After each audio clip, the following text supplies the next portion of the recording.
Mon intervention ce matin s'intitule, voilà, j'ai toujours l'habitude de parler le matin de ce soir, s'intitule « Le roman n'est pas sorti de la cuisse de Jupiter, imaginaire du commencement dans quelques essais sur le roman ».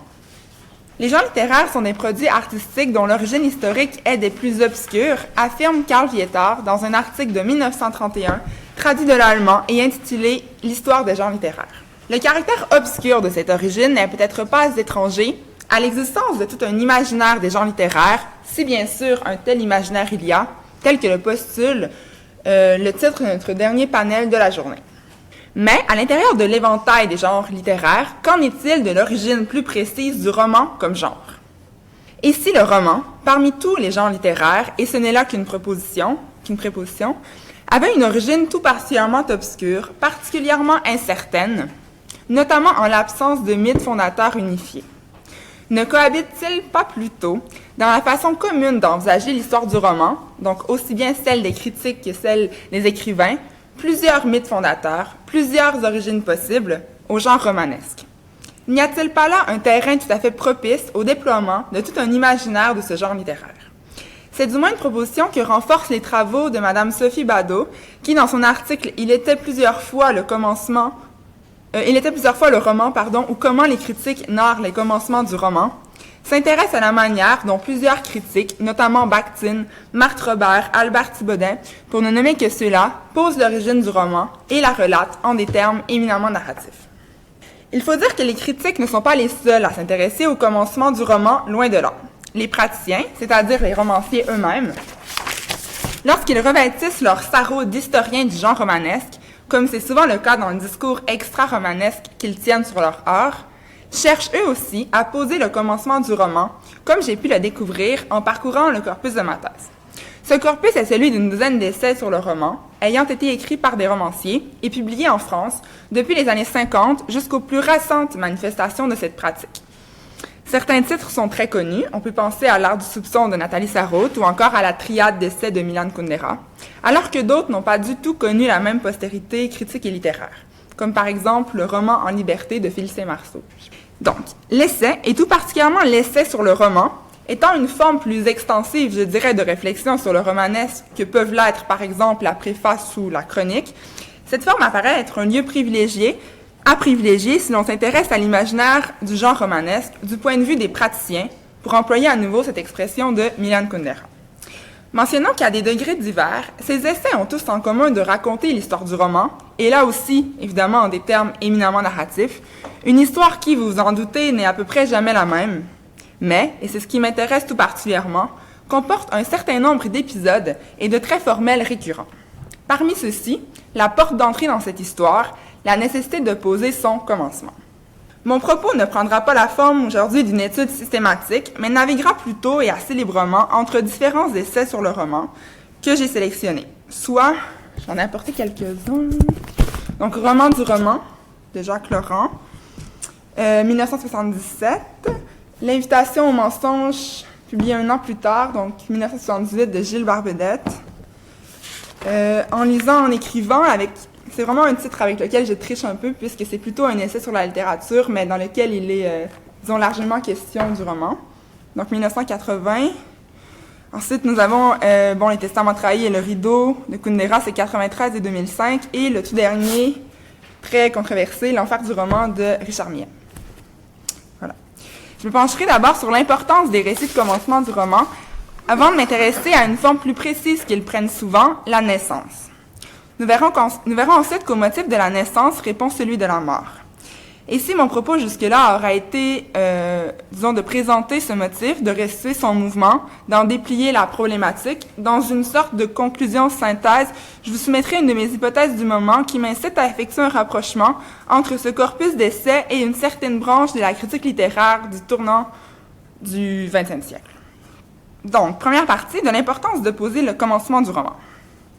J'ai fait un petit plan sur mon exemplier, si jamais vous voulez me suivre comme ça.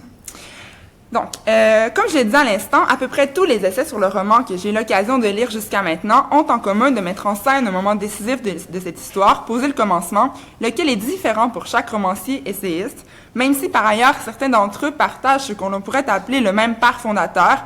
Cervantes est assez populaire à cet égard, mais nous ne sommes jamais dans le même récit de commencement.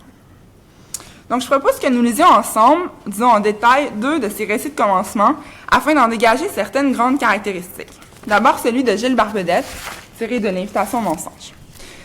Barbedette, pour qui le roman, j'insiste, commence beaucoup plus avec Don Quichotte qu'avec Cervantes. J'y reviendrai en commentant l'extrait qui se trouve au premier point sur la feuille. Donc, je lis la conception. Ah, ok. Est-ce que tout le monde en a un? C'est bon. Donc, la conception statique des êtres et des choses a été bouleversée le jour où la littérature ne s'est plus contentée de produire de serviles imitations en jouant avec nos incertitudes. Et le plus émouvant dans cette scission, c'est que l'aventure moderne de la dérision et de la parodie a pris naissance dans le plat à barbe de Don Quichotte.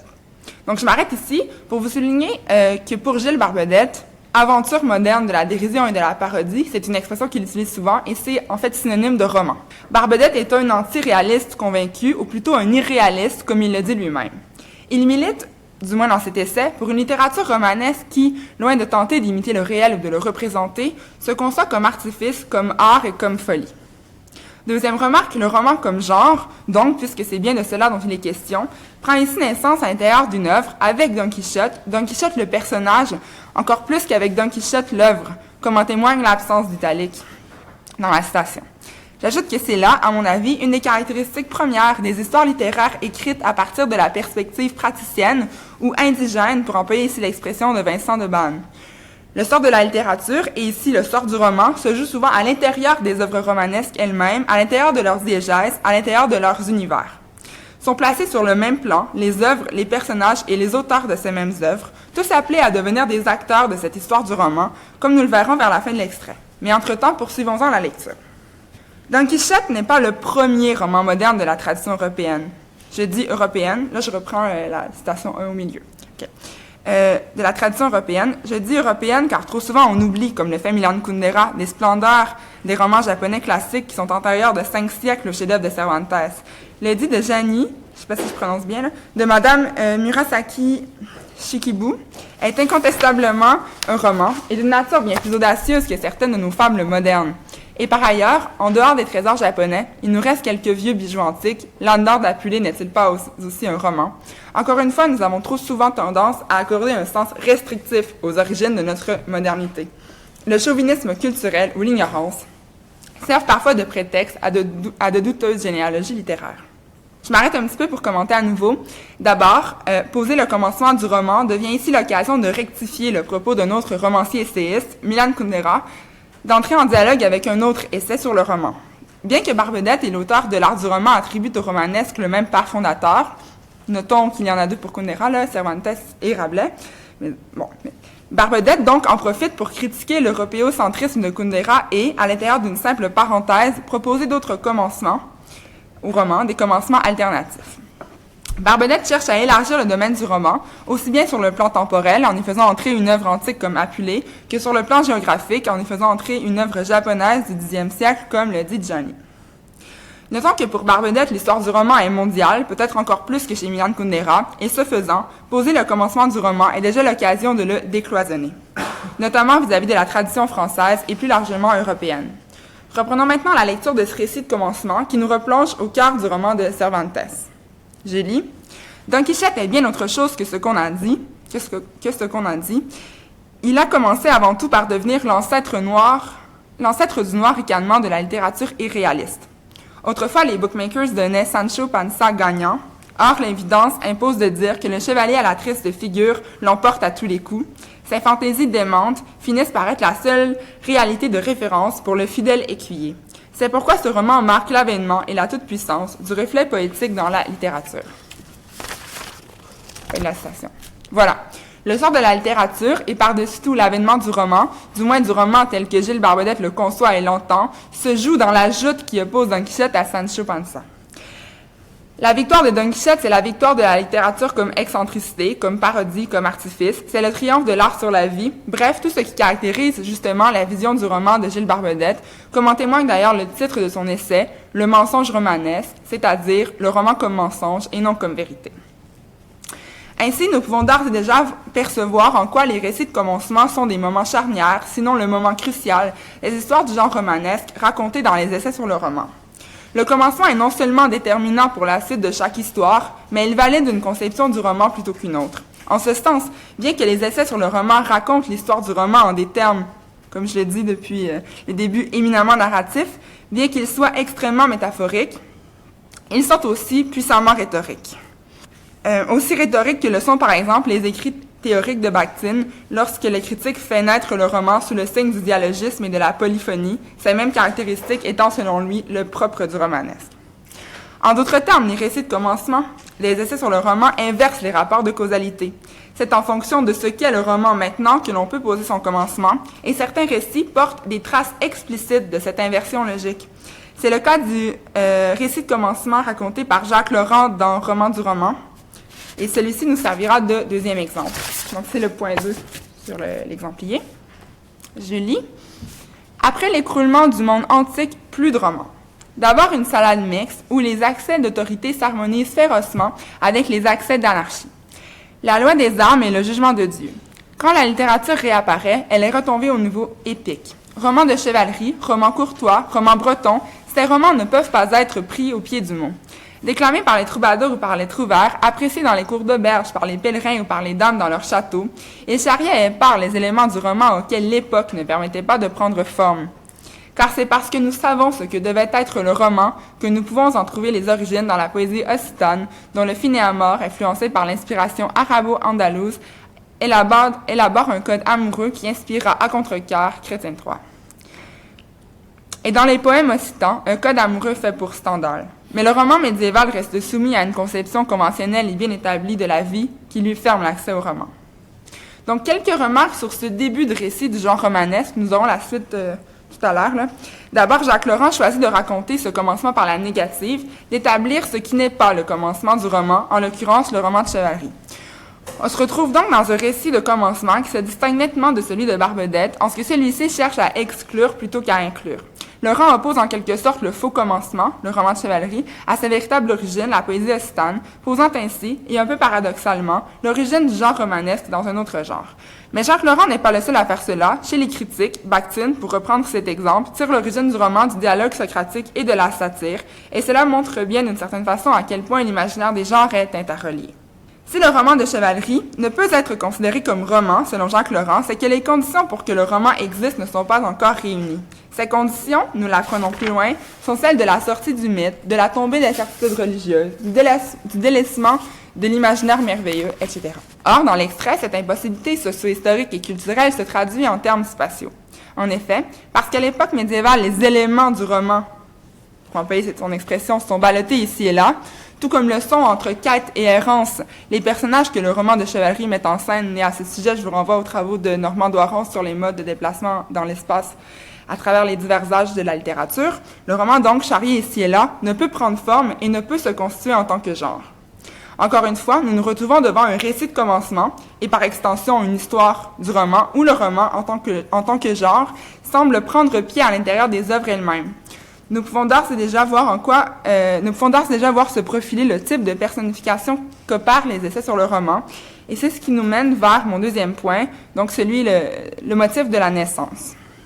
Chez Jacques Laurent, si la poésie occitane constitue l'origine du roman, elle n'en est pas pourtant le commencement concret.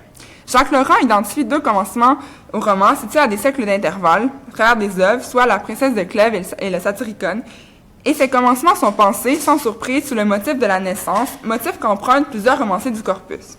Si le roman n'est pas sorti de la cuisse de Jupiter, comme l'établit la toute première phrase de son essai, qui m'a d'ailleurs servi de titre pour cette communication, c'est, entre autres choses, parce qu'il n'a pas, et ne prétend pas avoir, une origine divine ni aristocratique. Le roman est un laïque dont la roture est parfaite, écrit Jacques Laurent à la suite de cette dernière phrase. Et je ne peux m'empêcher d'ajouter que si le roman est laïque et si le roman est roturier, c'est d'abord parce qu'il est humain. Mais je suis déjà en train d'anticiper et de sauter à une de mes conclusions partielles. Revenons au texte pour mieux connaître la suite de ce récit de commencement relaté par Jacques Laurent. Après donc avoir posé l'origine du roman à la poésie occitane, le romancier essayiste fait non seulement naître le roman, mais multiplie les occurrences de ce verbe, et c'est ce dont j'ai voulu vous donner un aperçu au point 3 de votre exemplier. Donc je m'étais juré de pas trop vous bombarder de citations, mais finalement, voilà, il y en a quand même. Donc je lis ça vite, au point 3. Je commence. La première. Le roman français n'est pas né de la perfection de la langue ni du trouble où le 17e finissant s'installait. Il est né des hasards de l'écriture, donc de hasards qui restent nos contemporains, mais ces hasards n'ont pu être efficaces que grâce à cette perfection et à ce trouble. Ici, il fait référence à la naissance du roman à travers La princesse de Clèves. Encore une fois, sur ce même roman, mais pour parler du genre romanesque en général, je cite « Le roman est né au moment où la langue mettait à la disposition d'un écrivain une dame autodidacte qui, après instruction négligée, avait été obligée de prendre des cours d'histoire auprès de Ménage, de Ségret et de La Rochefoucauld, de telles ressources qu'une agrégée du 20e ignore qu'on peut en user. » Troisième, tout à l'heure, c'est-à-dire il y a un peu plus d'une quinzaine de siècles, le roman naissait avec le Satyricon. Son héros en couple exploite tant bien que mal, à l'aveugle, cherchant son plaisir sans trop bien le connaître et peut-être une morale, comme Stendhal, une société qui n'est pas encore irréglée mais déréglée. La quatrième, ces livres supposent des sociétés desserrées dont chaque... Bon, là, ici, il parle de Satyricon et de la princesse de Clèves à la fois, là. Ces livres supposent des sociétés desserrées dont chaque membre se heurte à des questions et n'attend la réponse que de lui-même. Il faut ce flou pour que le roman naisse ou renaisse, et que ce flou ne suffise pas, il serait inutile de m'en convaincre, puisque je ne demande qu'à insister sur l'importance préalable d'un état de perfection de la langue, de la tâche de Cervantes à Furetière, les nettoyeurs du pré-roman ont accompli, et du hasard qui fait en sorte que Madame Lafayette était douée. Le critique Jean Bessières, qui s'est lui aussi intéressé au motif du commencement du roman, n'hésite pas à parler d'une fable du commencement du genre qui accompagne le romanesque dès qu'il est question de son histoire et qui lui est en quelque sorte intrinsèque. Fable qui est, je le cite à nouveau, constamment déplacée, constamment reformulée. Chez Laurent, on dénote véritablement ce besoin de formuler et de reformuler le commencement du genre à travers cette insistance sur le motif de la naissance. Il ne s'agit pas seulement de faire naître le roman avec le Satyricon, mais aussi de le faire renaître avec la princesse de Clèves, double naissance choisie, voire arbitraire, qui fait que, comme nous l'avons vu plus tôt, les romans de chevalerie ne sont pas véritablement des romans et qui relèguent Cervantes, véritable père fondateur pour d'autres, au rang de simple, je cite, comme nous venons de le voir, nettoyeur du pré-roman. Quoi qu'il en soit, et pour sortir de l'exemple plus spécifique de l'essai de Jacques Laurent, si le commencement du genre prend souvent la forme spécifique d'une naissance, ce n'est pas simplement parce que la naissance est synonyme de commencement, mais précisément parce qu'elle est le commencement d'une vie. Ce fut un de mes constats premiers en travaillant sur ce corpus. Les romanciers essayistes accordent volontiers un principe de vie au genre romanesque dont ils écrivent l'histoire. Contre toute attente, il peut s'agir d'une vie animale, et je vous renvoie ici au point 4 sur l'exemplier, où Milan Kundera, dans son essai « Les testaments trahis », apparente la naissance du roman à celle d'un papillon, naissance qui s'effectue ici avec Rabelais. Donc je la lis, elle est située au point 4. Heureux temps de Rabelais, le papillon du roman s'envole en emportant sur son corps les lambeaux de la chrysalide. Pantagruel, avec son apparence de géant, appartient encore au passé des contes fantastiques, tandis que Panurge arrive de l'avenir alors inconnu du roman. Le moment exceptionnel de la naissance d'un art nouveau donne au livre de Rabelais une incroyable richesse. Passage très intéressant dans la mesure où la naissance du roman, pensée sous le mode de l'éclosion du papillon, fait cohabiter différentes temporalités, le papillon transportant sur lui les lambeaux de son passé, celui de l'univers du conte. Et pour dire cela, Milan Kundera, notons-le, ne fait pas l'économie d'une référence au corps géant de Pantagruel, et voilà qui nous tire déjà vers une forme anthropomorphe. En effet, l'imaginaire de la naissance du roman est le plus souvent associé à la vie dans ses formes humaines, comme ici chez Julien Gracq dans son essai En lisant en écrivant, à la citation numéro 5, je cite, « Je poursuis distraitement la lecture du Wilhelm Meister, roman cotonneux et si excessivement convenable qu'il semble être venu au monde tout l'enjeu déjà des brumes de la pudeur. » Si, notons-le, il est moins question ici du genre romanesque que d'un roman en particulier, le roman y prend néanmoins l'allure d'un nouveau-né, et j'en profite pour ajouter que le processus de personnification qui s'opère dans les essais du corpus touche aussi bien les œuvres romanesques singulières que le genre qui les englobe. On fait naître le roman comme genre, et de même, on fait naître certaines œuvres singulières, tout comme on dote le roman d'un corps et on lui confère une vie. Ces deux traits communs récurrents des histoires du roman narrées par les essais sur le roman sont pour moi fortement liés. Les romanciers, dans leurs essais, en racontant l'histoire du genre romanesque, tracent le corps du roman, et ce corps acquiert justement très souvent des caractéristiques humaines. Il est parfois question de ses attributs physiques et de ses pathologies. Nathalie Sarraute, dans L'Air du soupçon, oppose, je cite, le jeune roman américain et sa vigueur un peu rude au, je cite, dessèchement sénile du roman français. Parfois, de son poids et de sa silhouette, Richard Millet évoque sa minceur formelle, sa maigreur stylistique et son, je cite, obésité morale. Julien Gracq s'intéressera plutôt quant à lui à la circulation de son sang, à sa dépense énergétique et à son énergie vitale. Plus généralement, le motif de la naissance permet de mettre en place une logique plus globale de la personnification. Le roman n'a pas seulement un corps, il est tantôt question des divers âges de sa vie. Gilles Barbedette déplore ce moment où, je cite, on l'a prié de ranger ses jouets et de prendre une pause plus responsable. Fin de la citation. Il a aussi une personnalité et prend part à diverses aventures. En effet, non seulement les essais des romanciers sur le roman comportent une très forte dimension narrative, mais dans leur manière de penser l'histoire du roman, ils engagent un récit dans lequel le roman devient un personnage, voire le protagoniste de sa propre histoire. Bref, ils forment en quelque sorte des romans du roman, comme l'indique d'ailleurs à juste titre, le titre de l'essai de Jacques Laurent. Écrire l'histoire du roman, c'est donc en quelque sorte écrire l'histoire de sa vie. Ainsi, tout romancier essayiste qui choisit de faire naître le roman quelque part et à un certain moment dans l'histoire, qui choisit d'en faire un être biologique, c'est-à-dire un être pris dans le temps, ne peut faire autrement que, et de façon tout à fait conséquente, évoquer sa mort prochaine ou probable. Et c'est mon troisième point, au motif de la naissance du romanesque qui répond celui de sa mort. La logique est la suivante, et elle est largement répandue chez les romanciers essayistes. Quand ne sont plus réunies les conditions qui ont fait naître le roman et qui lui permettent de vivre, le roman meurt, il s'éteint. Cette mort coïncide à peu près toujours avec l'époque qui est contemporaine aux romanciers essayistes, comme si, depuis les années 1950, le roman traversait une crise perpétuelle. Cette mort imminente, ainsi l'exprime Richard Millet dans son essai L'enfer du roman. Nous sommes au point 6. Je cite, « Le roman est né de la fragmentation de la totalité, de l'écho anticipé et postérieur de la mort de Dieu, et l'époque actuelle ne fait qu'accomplir cette fragmentation, laquelle ne peut qu'aboutir à ce mauvais infini qu'est la parodie de la parodie, la mise en abîme du kitsch et, disons-le franchement, la non-valeur absolue comme figure du mal. » Un peu plus loin, je cite à nouveau, « Si le roman a commencé un jour et a inauguré avec Cervantes les temps modernes, il n'y a pas de raison pour qu'il ne s'achève pas, et même pour qu'il ne soit pas déjà fini, sa postérité n'étant ni la parodie, ni sa perpétuation infernale, mais le deuil magnifique qu'en mènent certains écrivains. » Si tout le propos de l'essai de Millet a pour thème la longue agonie du roman, le romancier controversé n'est pas le seul à constater, ou du moins à prédire la mort du romanesque. Chez Milan Kundera, c'est plutôt la question actuelle de l'imitation et du droit d'auteur qui menace le roman, qu'il choisit de faire naître cette fois du principe de création inimitable et d'appartenance totale d'une œuvre à son auteur. C'est la numéro 7, l'avant-dernière. Depuis Cervantes, je cite, « Voilà la marque première et fondamentale d'un roman. C'est une création unique et inimitable, inséparable de l'imagination d'un seul auteur. La naissance de l'art du roman fut liée à la prise de conscience du droit d'auteur et à sa défense féroce.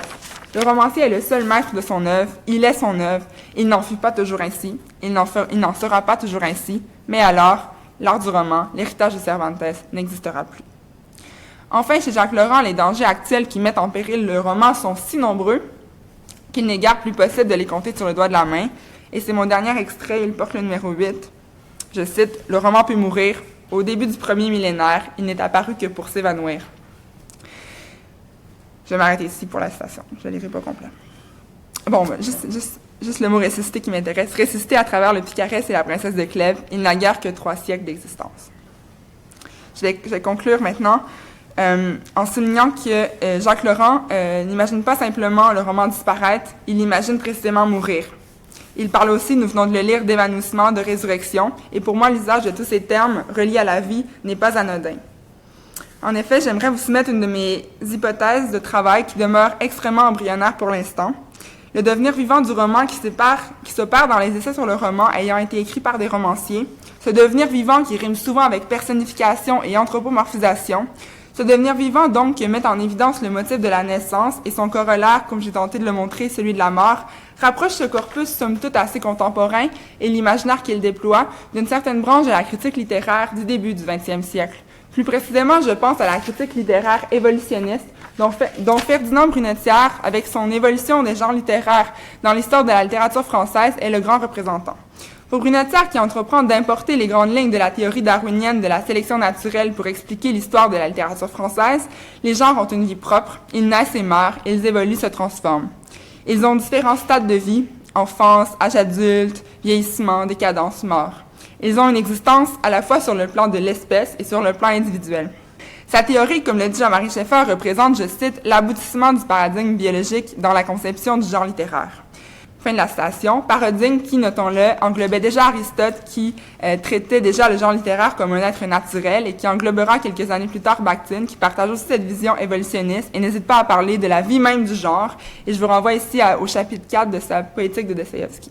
Pourquoi donc les essais sur le roman partagent-ils, à mon sens, cet imaginaire de type biologique avec une critique littéraire que l'on pourrait dire ici de notre temps? Je ne suis pas tout à fait certaine d'avoir la réponse à cette question.